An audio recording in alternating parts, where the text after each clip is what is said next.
Hello everybody and welcome to Parks Bros. It's Drew here and we're back in Rolling Springs in Planet Coaster, our semi-realistic Cedar Fair/Six Flags park set in Colorado. We've got some pretty crazy updates. I kind of went insane on one specific land that I was not focusing on whatsoever prior to at least the past couple days. So let's go ahead and check it out as we'll walk down International Street.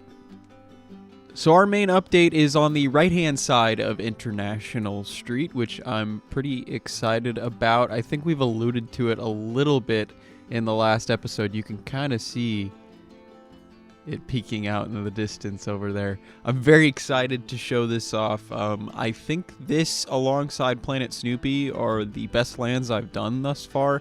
And I kind of just went nuts over about a 2-day period and pretty much completed the entirety of the land. So I'm excited to say that. There's still a lot I have to do in other lands that I just haven't quite finished yet, but it's just off to the right-hand side of the Ferris wheel and Grimsgrove. So let's go ahead and look at it a little closer. Before we get over there, I gotta say this skyline is looking insane now, especially from a player's perspective or a guest perspective, I guess I should say. Just being able to see like the Skyrocket 2 peeking out in the background over there, or the drop tower over here. It's just so incredibly nice to be able to get these incredible sight lines. But it brings us over to the park's original skyline, Rolling Timber, the first roller coaster at the park. And this originally was going to be like kind of a generic carnival area, if you will, like super low level theming, like just concrete, maybe a couple games, a rock climbing wall, and then like a flat ride or two with an amphitheater at the very end. Now, we talked on the Twitch stream about what we should do in this area, and that kind of changed a little bit, and I rolled with the idea pretty heavily. So let's go ahead and look inside Rolling Springs National Park. This is taking a lot of inspiration from where in Planet Coaster canon, I guess at this rate, would be the Rocky Mountain National Park that should be within, I think it's like 50 miles or so. And taking a lot of inspiration from that, I have just kind of gone overboard. Now, you can see the big ticket item in the back left, that Giga Coaster. We've been voting on what to do with that ride over on YouTube and Instagram as of late, going through color scheme, train colors, and eventually we'll go element by element with your guys' votes, and it's going to be really cool.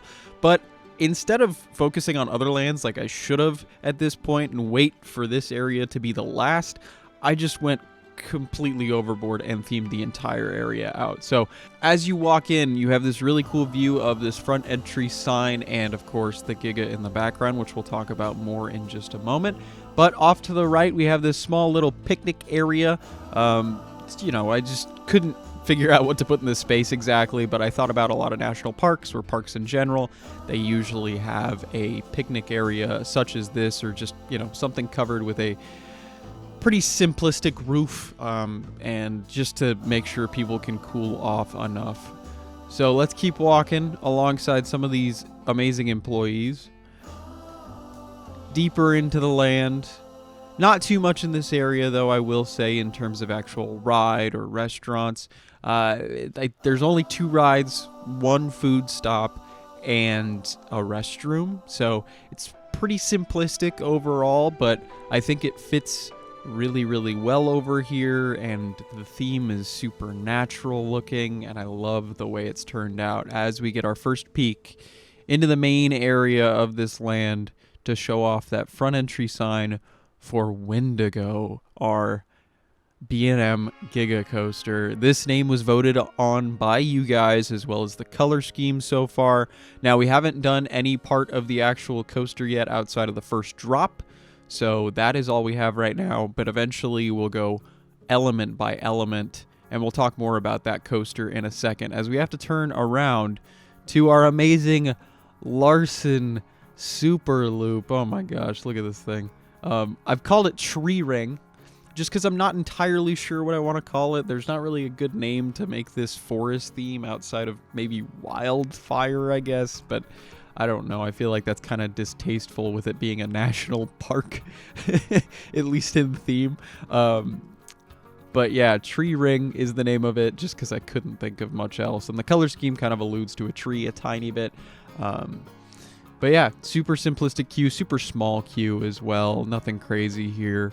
But then again, it's not getting too many guests going up to it anyway, like most parks, unfortunately. You get amazing views of Rollin' Timber as it completely surrounds the land, which I think really adds to it a lot. It makes it feel like it's covered in trees all around, even though the trees are actually more sparse than they probably should be overall, especially in the central area right here. But I did want to leave this sight line open for this crazy sign in the middle, which we'll talk about more in a bit. But as Rollin' Timber goes by again, I feel like this would be a photographer's dream for being able to take pictures of that coaster. Might as well walk over to this seating area real quick. Super simplistic, just, you know, a bunch of shade over here and a little water stand if you're feeling thirsty. There's also a water fountain if you don't want to pay the extra $4 or $5 for water, which I feel like most people would be in that boat. Now you can see the exit for the Super Loop over here, just kind of out of the way, which is good, but it also forces like some of the pathways to be less filled and more filled, and traffic just works a lot better that way, which is nice. And then this seating area, super simplistic, just some fans on either side to make sure everybody keeps super cool underneath that roof. And then we'll head a little further in. We'll start with the left-hand side, I guess. Actually, no, let's go to the right. So, the Larson doing its thing right here, which is always a fun time. If you haven't ridden these, they're actually a lot of fun. I've only ridden one once, but I enjoyed it a lot. I think they get a bad rap just because a lot of parks consider them coasters, which I agree they're not coasters. But yeah, anyway, I think they get a bad rap. But this is our only restaurant in the area. This is called Picnic Place, and realistically, it's just a little sandwich shop. There's technically seating attached to it right here, right next to it, but it will be a little loud with this thing right next door, I'm not gonna lie. But super simplistic theming over here. Have a room for, of course, the employees in there so they can, you know, chill out, have a break, feel rejuvenated afterward. Some drinks, benches, the super simplistic natural park theming. It's just really, really nice, and just little signs here and there, lots and lots of lanterns, as we'll go ahead and step to the other side now. For our main restroom building, it's pretty much exactly the same as the other buildings in the area. Little water fountain outside. Yeah, super, super simple, but looks really clean, really nice. Very rustic as well. And here's your lockers for the coaster. This will have a locker system only, and that is just in line with a lot of newer Cedar Fair, especially Orion, which is their newest Giga Coaster, which I feel like this is taking a lot of inspiration from, but with maybe a little bit more tree life, which is nice. But yeah, this is a locker only ride, as the autosave seems to disagree with that thought process. Yeah, I thought about putting bins up in the station, but I thought about real life. It's usually lockers, unfortunately, at these parks, but I get it. They want to make sure they can get those dispatches through quick, because otherwise this horrifying creature is going to get you. This is the Wendigo. It is a spirit, a winter spirit from Algonquin tradition. Super interesting variations on it all around. There's variations of it where it takes control of a human and makes them cannibals, or it's just a winter spirit that hunts down, you know, bad people. It's really all over the place, honestly, but it works in our advantage because we can kind of make our own adaptation of it. And this was an amazing piece in the workshop, at least the main statue figure of it. I've done a couple changes to it, but yeah, this is an incredible piece in the workshop. So if you type in cryptid on the Planet Coaster Workshop, you'll be able to find this pretty easy. And then, of course, this amazing font. I've squished it all together to kind of look like a rectangle that the creature just tore through. So it's kind of harder to read, and that's kind of on purpose, to be honest. I might change it a little bit in the future, might give it some more space, but yeah, it's supposed to just look absolutely horrific and twisted and torn through, just like the body of this statue, and of course all the twisted vines that surround it in the kind of main plot for the statue here, which I think is really, really nice. I've got some of the vines going through the words and whatnot. I think this is just one of those main statement pieces that Cedar Fair does so well with, like Banshee or what are some of the other great statement signs that the parks have? Mystic Timbers is one for sure. Fury 325 is another one. Leviathan was the main inspiration for this. So yeah, they've just got some amazing set pieces like that. But to allude to the theming a little bit more, originally I was going to go with the Wendigo stealing people from the campground that's over here. And that was with the original color scheme that I had thought up, which was a red color scheme. So you were kind of following the trail of blood in the snow. It was going to be really, really dark. But you guys voted for purple and gray for the color scheme, which I got to say, it's really unique and really nice, especially in this park skyline. So I've kind of toned down the horror factor a little bit. So this is just a generic campsite in the national park. And yeah, no blood trails to speak of. And instead of hunting down the dead bodies, you're now just entering one of the amazing walking trails in the park at nighttime. Now, obviously, for most riders, it won't be at nighttime, but the idea is that this trail has been forbidden. I will allude to that more in the future with some extra signage, which will be kind of nice, especially along all the fences. There is fast lane here, so you can skip all the switchbacks, but we might as well walk through some of it right now. Super simplistic theming all around. Definitely took a lot of inspiration from the Orion queue. Yeah, just kind of basic fencing all around. You get some amazing views of rolling timber from everywhere in the land, which is nice, as we're just going to step through all the fences right here. But yeah, hopefully adding a lot of theming along the fences in the future, which would be really nice, even if it's just like do not enter, you know, go away, you know, whatever it may be, like trail forbidden, stuff like that. Super simplistic stuff, but it just adds a lot of texture to everything and makes it a lot better overall. Some lacking shade over here, but you know, that's Cedar Fair for you. Some beautiful trees. You actually go right underneath the transfer track here, so kind of like a silver bullet moment in a way. But yeah, super simplistic over here. Nothing really interesting theming wise. Might put a couple extra trees, but honestly probably not, because this would have been all new concrete, as well as like the trees would get in the way of construction. So if anything, it would be brand new trees over here. Maybe not the rest of the land. That could have been pretty similar to what it already was, but with just different rides or something like that. But the station is still a ways away from being finished. Super simplistic stuff right now, just kind of the basis of it, which is nice. But you get this really amazing view of the lift hill, which is just brilliant. If you ask me, we'll go ahead and skip across the coaster if we can. Oh, there we go. This really cool moment here is this like fire watch tower for the exit queue specifically. Really love this piece. This was another workshop item. And I did my own kind of changes to it. But yeah, after being able to check out the ride, you walk through the tower. It just made a nice support structure to me, and I think it worked really, really well. But just walking down here next to the transfer track again, super planned, super boring, unfortunately. But that's honestly what's adding to the realism. So as we'll walk actually back underneath, this is the ADA entrance for the ride. There's actually going to be an elevator that will be behind that door. Now, I won't actually make the elevator necessarily, but just to keep that idea in focus with most of the park being ADA and accessible for all people.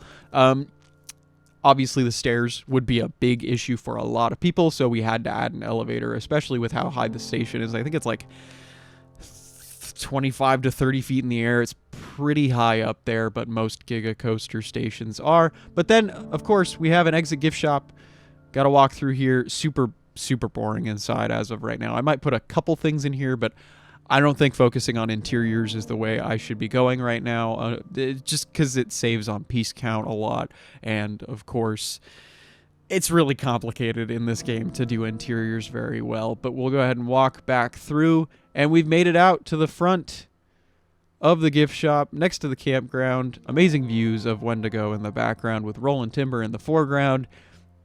It's looking amazing, if you ask me. I'm really enjoying all of this. I love the way this has all come together, and I hope you do too. We're going to be streaming on Tuesday nights, of course, on Twitch to have you guys help out more and more with the park and potentially have your name up at the front entrance in the bricks.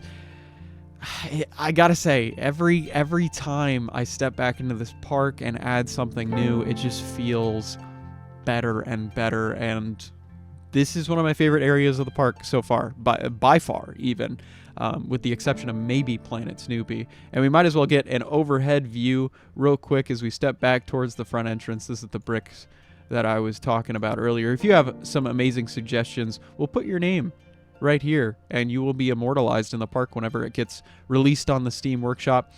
But as we walk, well, I guess fly over to Rollin' Timber real quick, you can get an overview of the land. Super simple layout overall. Realistically, it's just a rectangle with a twisting walk to connect to everything else. You got the Larson on the right, and then the Giga Coaster in the back. Yeah, super simple, but I feel like really works very well. Especially when you're in the land, it feels like it's its own secluded thing, with the exception of Rollin' Timber running around you in circles. But yeah, I love how this came out. Might add a couple extra trees maybe. But I'm not 100% sure yet, because again, this is a Cedar Fair and now Six Flags Park. That's not something they do often, is add giant new trees. They're really expensive. And if anything, it would be very small baby trees at this point in time. At least if that part of the land had changed. But yeah, as we get stuck in one of them, really enjoying the way all of this looks, especially with like Rollin' Timber going around. Again, I really proud of this, which is nice to say. It's not very common that I feel proud of new lands in this park. But I guess it just means that I'm getting better and better with my building, and almost makes me think I should go back to the start and maybe change some things up at the front entrance, or in Amazonia, or Riptide Rush's queue, which I need to finish up anyway, honestly. But yeah, there's so many parts of this park that I still have to do, so if you haven't subscribed yet, make sure to do so. We've got literally about 40% of the park left to do, if not 50%. It's quite insane, and now we know Planet Coaster 2 comes out November 6th, so I have pretty much until then to finish the park, realistically. However, if I still need to take more time, I will on the park. But yeah, everything's looking fantastic. Here's kind of a view from the parking lot a little bit. I love how it kind of looks like for a second that the wooden coaster goes upside down. That was the whole point of putting the Larson there in the first place. But it's just a kind of funny moment if you're seeing the park for the first time. And I'm sure a lot of guests get confused by this as well. But that's kind of the point, if you ask me. So, yeah, it's looking amazing. Super excited to stream just on Tuesday nights. And I hope you're excited to potentially join in. Subscribe if you haven't, because Rolling Springs is rolling and rolling and rolling. It's going to be amazing when this thing is all done. So I hope you're excited for that. I know I am. But thank you all so much for watching. I really do appreciate it. And thank you for all of your suggestions and whatnot down in the comments below. But until next time, we'll see you on the next ride.